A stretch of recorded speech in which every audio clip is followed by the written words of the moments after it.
We were asked to find random people in Burlington and get their opinion on the future of the Burlington waterfront. We focused the interviews around 3 questions. First, how are people using the waterfront? Next, how would they envision the waterfront 20 years from now? And last, how would further development of the waterfront impact the lake ecosystem? Like many cities with historical structures, the city of Burlington has struggled with the issue of what to do with the Moran Plant, a former power plant owned by the city since 1990. The people we interviewed had a variety of ideas about how the land should be used, from leaving it alone to making the area more tourist-friendly. So our first question is, how do you use or access the Burlington waterfront? I love to identify and harvest flowers right past the Moran Plant. There's all these beautiful fields of wildflowers, and so I'm down here all the time. I'll take my son, we'll walk along the boardwalk or we'll swing on the swings that are there. It's also kind of a cool little play area on the other side that we use. It just kind of gives you a little break from work. Yeah. I also work at 7th Generation, which is right across the street, so this is my second home. In 20 years, what uses do you envision for the waterfront? Lordy, I hope it's children friendly. I mean, we really need something for the kids. Really. I'd like to see it used for more recreational activities, maybe some sort of park with activities, playground or something.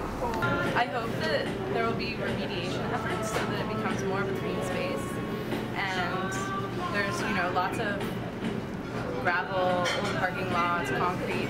I hope that all that just stays there and we let the earth rebuild itself naturally. And I think that the Moran Plant specifically should just stay there. And since it's a beautiful building and I think it contributes to the waterfront, it should stay there. I think that the less we do, the better. And we should just leave it to rebuild naturally. So sometimes looking to the future is just doing nothing instead of always having to do something. The last question is, how do you think waterfront development will impact the aquatic ecosystem? That's a good question for scientists. I'm just a talking head news guy. Well, I'm not an ecologist, and I think that there's more we could do in terms of the watershed. Of course, bringing cars down here is going to pollute the water. And if we take a step backward on protecting the lake, then we biting the hand that feeds us, in a sense.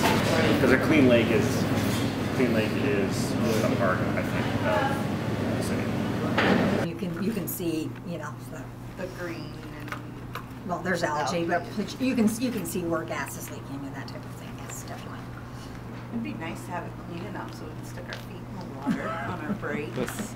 Vermonters are like, look, we want to make money, we want to expand, we want to become a bigger economy, but we're not willing to do it at the risk of our natural resources. So I do think that any development will be taken at a very slow pace and with the idea of keeping the ecology, nice and pristine, or as pristine as possible, with progress still being in the forefront.